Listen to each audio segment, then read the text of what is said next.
자, 선생님이 이제 써드리는 것 중에 가장 중요한 내용, 이 각각의 뜻이 뭔지를 이해하는 게 중요한데, 보시면 자아정체성 형성의 유형이라고 돼 있어요. 유형에다 동그라미. 유형이 4가지입니다. 크게. 그래서 선택과 결정이 이루어졌느냐, 선택과 결정이 이루어지지 않았느냐, 그 다음에 여기에는 고민 위기라는 표현은 스스로 그 자아정체성의 위기를 이해하고 스스로 고민을 했느냐 안 했느냐예요. 그래서 여기는 안 한 쪽이고 여기는 고민을 한 쪽이죠. 자, 가장 쉬운 거부터 해결해 볼게요. 선택이죠? 선택. 이건 뭐예요? 성공한 거예요. 성공이라고 적어주시고요. 여기에서 가장 중요한 것은 나는 누구인가에 대해서 스스로 질문을 던진 겁니다. 첫 번째, 나는 누구인가에 대해서 스스로 질문을 던진 것이다. 고민을 한 상태인 거죠. 자, 2번. 자, 이 선택에서 가장 중요한 것은 스스로 삶의 목표.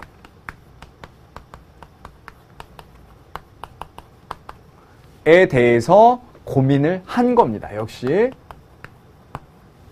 그래서 나름 고민 위기를 통해서 선택과 결정을 한 거죠. 그리고 이제 동일시의 대상, 그리고 내가 따라가야 될 모델, 이런 것들을 스스로 고민함으로써 결정을 한 상태인 거예요.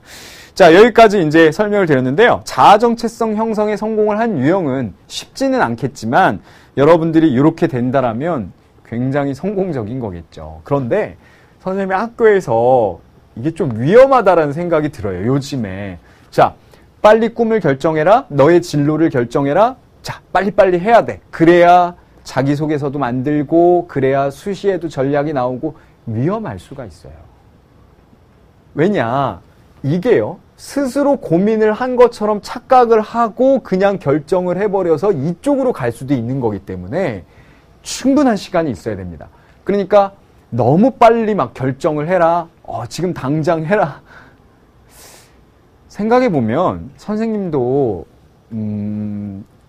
대학 졸업하면서 자아정체성을 막 형성해가고 나름 삶의 목표와 의미들을 막 결정하고 찾아가고 이런 거 같지, 내가 고등학교 때 막 나의 삶의 의미에 대해서 막 결정을 했나? 그리고 여러분들이 대학 간다고 그래가지고 대학에서 모든 것이 다 결정돼서 그 길로만 쫙 가는 것도 아니거든요. 그러니까 너무나 촉박하게 성공을 하려고 할 필요는 없다라는 거예요. 잘 들으세요. 그래서 우리 친구들이 항상 옆에 친구는 꿈도 결정하고 길도 다 정하고 본인의 막 스토리도 막 만들어내는 것 같고 나는 늘 불안하고, 괜찮습니다. 고민하는 게 중요한 거죠. 그 고민의 과정이 바로 유해올시다. 이 유해라는 게 뭡니까? 미루고 있다라는 거죠. 미루고 있는 거예요. 그 유해라는 것을 1번, 자, 미루고 있다라는 것은 아직 선택은 한 것은 아닙니다만은 중요한 건 뭐냐? 스스로의 고민 중이라는 거예요. 고민 중 써주세요. ing 상태라는 거죠. 근데 요게 중요한 거예요. 2번입니다. 이 스스로의 고민과 선택은 안 되었지만 요 과정이 있어야만 이쪽으로 갈 수 있는 거예요. 그러니까 선택과 성공의,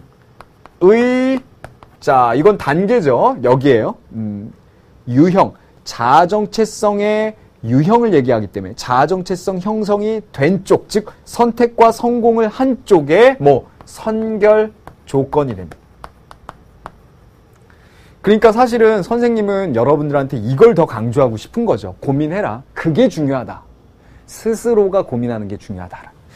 근데 여기까지 말씀을 드렸는데요. 사실 시험에 잘 나오는 건 요 유형들은 사실 뻔하거든요.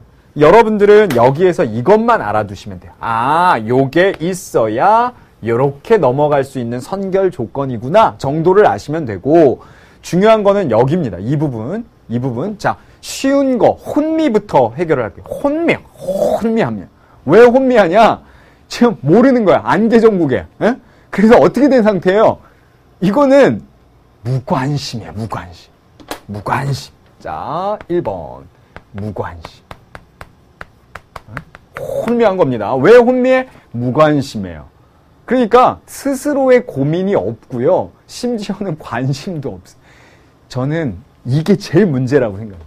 우리 학생들이 그냥 공부는 열심히 해요. 막 기능도 뛰어나요. 막 수학 문제 진짜 잘 풀어요. 영어 되게 잘합니다. 그런데 내가 살아가야 되는 이유도 모르겠고, 그죠? 왜 내가 학교를 다닐지도 모르겠고, 막 선생님이 뭐 물어보면은 뭐 생각이 없어, 별로. 이게 위험한 상태인 거죠. 무관심. 아니, 자신의 삶인데. 나라는 인생에 내가 주인공인 건데 내가 고민을 안 하면 어떻게 합니까? 그죠?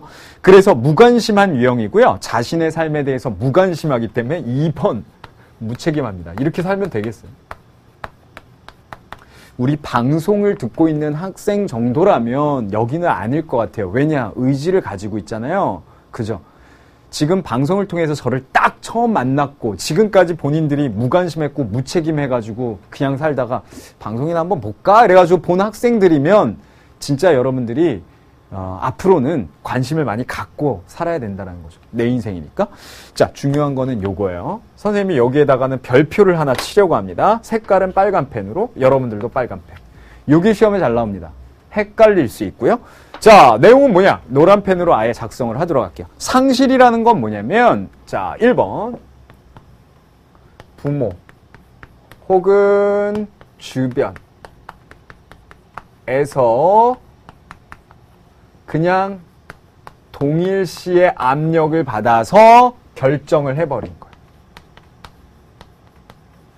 이 내용이 뭐냐? 부모님이 하라는 대로 주변에서 보니까 이렇게 가는구나 라고 해가지고 동일시라는 게 뭐예요? 그냥 똑같이 여기는 것. 저렇게 가면 되겠구나 고민 없이. 그러니까 보세요. 위험한 거 뭐냐? 선택과 결정을 한 거예요. 이러면 나중에 후회해요. 심지어는 막 30대 돼가지고도 후회할 수 있습니다. 그렇기 때문에 본인이 스스로 고민을 해야 되는 게 중요하다라는 거죠. 거기까지. 그 다음에 여기에서 여러분들이 2번에서 중요한 건 고민이 없다. 그죠? 그러니까 선택은 했지만 고민이 없는 거예요. 스스로의 방황이 없었다라는 거죠. 요게 중요합니다. 그래서 문제를 푸는데 스스로의 어떤 탐색의 과정, 스스로가 찾아간 탐색의 과정이 없으면서 결정을 해버렸다라고 하면 요 상실의 과정입니다. 요건 뭘 상실했다라고 하는 거냐면 의지를 상실했다라고 하는 거예요. 스스로의 자아 정체성을 형성하려는 의지가 상실되었다라는 표현인 거죠. 자, 선생님이 여기까지 이제 설명을 드리면서